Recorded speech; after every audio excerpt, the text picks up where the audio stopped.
नमस्कार welcome to my YouTube channel.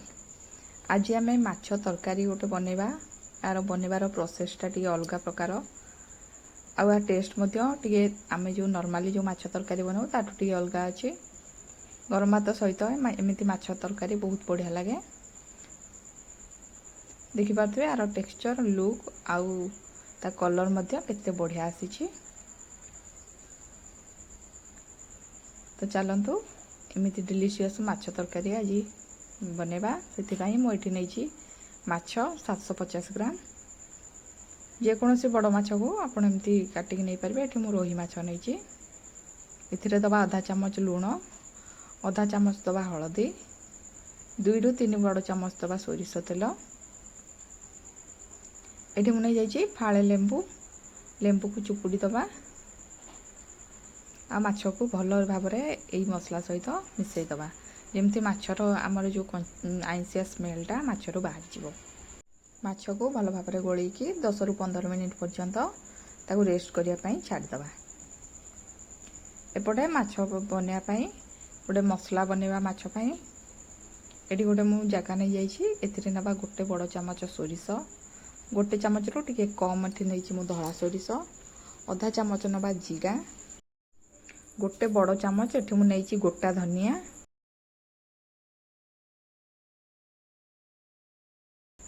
7 ରୁ 8टा मुझे गोलमरीच नहीं। सब मसला आम आज बनवा जो मसलार माछर मसलाटा ये मुझे नहीं 1 इंच अदा को छोट छोट खंड काटिकी नहीं जाइए। 15 ରୁ 20 पाखुड़ा ये रसुण नहीं जाइए। या टिके अल्प पानी देकी आम गोटे चिकन पेस्ट बनवा आमर माछरे मसला बनवाई ग्रेवी बनवाई। ये आमर ये मसला बनिक रेडी हो गला। एबे गैस रो फ्लेम ऑन करके गोटे कड़ाई बसैवा।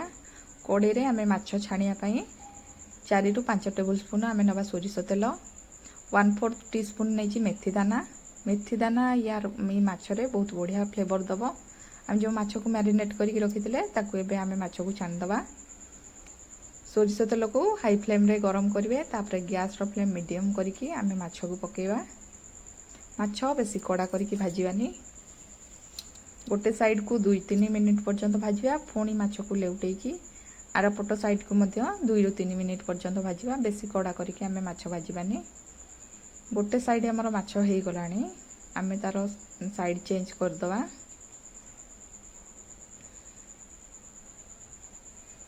एडी माछ आमर भाजी हो गलानी देखुथे बेसी आमर कड़ा है माछ भजा है।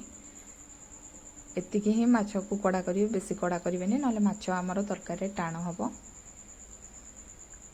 माछ को सब एबे बाहर करदवा। आमर सब माछ हो गलानी। नेक्स्ट बैच माछ को मध्य से पटी आमे छाणी दबा तेल रे।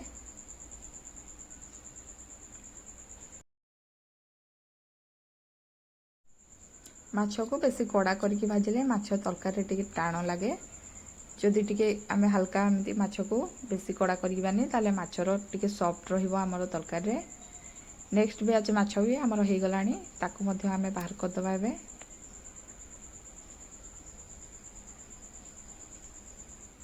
एठी मु सब माछ को बाहर कर दउची। तापर कड़ाई रे आमर जेतिकी तेल अछि सेइतरे आमे तरकारी बनवा। जदि तेल कम थिवो आपनकर आपण आउ इतरे टिके तेल ऐड करि परिवे। गैस रो फ्लेम को लो करवा। एठी मु गोटे कट्टा पियाज नहीं, गोटे पियाज को छोट छोट करी काटिची ताको भाजी दवा तेल रे भल रे।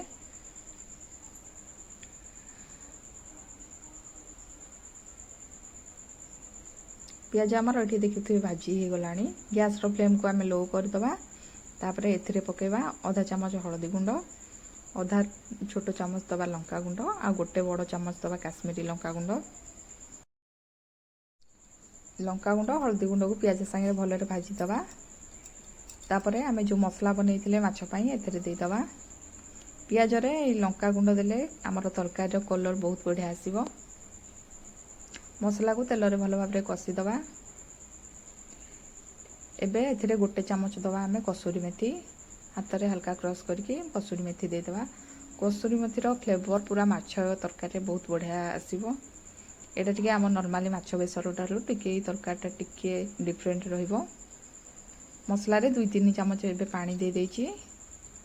मसला को कभर करके आम लो फ्लेम रे 5 ରୁ 7 मिनिट पर्यंत छाड़ीदे सीझापी मसलार जो अदा रसुणर कंचा स्मेल जावाई। ये 5 मिनिट हो गला देखुए तेल केमती आमर मसलू छाड़ी आसला। आगे आम भल भाव कषिदे मसला को। ये मुझे 2टा बड़ टमाटो को काटिकी छोट छोट खंड कर काटिकी नहीं जाइए मसला देदेबा। टमाटो को मसला सीझापी किसी समय छाड़ीदे भल भाव मसला टमाटो को मिसईदे आउ तार कभर बंद करके सीझापी टमाटो 3-4 मिनिट पर्यंत छाड़ीदे। ये आमर मसला पूरा कषि हो जाइए तेल मसला पूरा छाड़ी जाइए देखिपे तेल बाहर को बाहरी आसला। आउटे आम एपट सेपट करके मसला को कषिदे। एबे आमे दबा जी आमर तरकारी जी ग्रेवी दरकार आम से मसला एबे पानी देदेबा। ये मु 1 ग्लास पानी देइछि आमर माछर ग्रेवी बनाया मसलार पानी को मसला संगे भल भाव मिसईदे। आमर ए जो मसलाटा बनला पूरा ताकू फुटियापाई आम छाड़ीदे 4 ରୁ 5 मिनिट पर्यंत।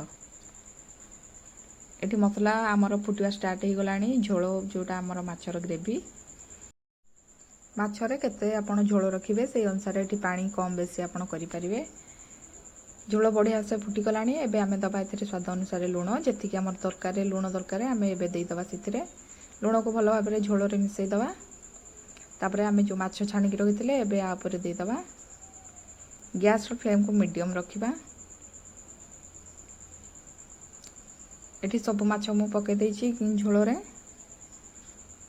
एबे एथिरे दबा आमे 4-5टा कंचा लंगा को एंदी मझिरु चिरी देइछि ताकू एबे दे दबा। आधा चामच एठी मु गरम मसला नेइछि। एबे माछ को कवर करके आउ 10 ରୁ 15 मिनिट पर्यंत माछ को मीडियम फ्लेम रे आमे ताकू फुटिया पाई छाड़ी दबा जेमिति झोलर सब फ्लेवर हमर माछ भीतर पसि जिवो।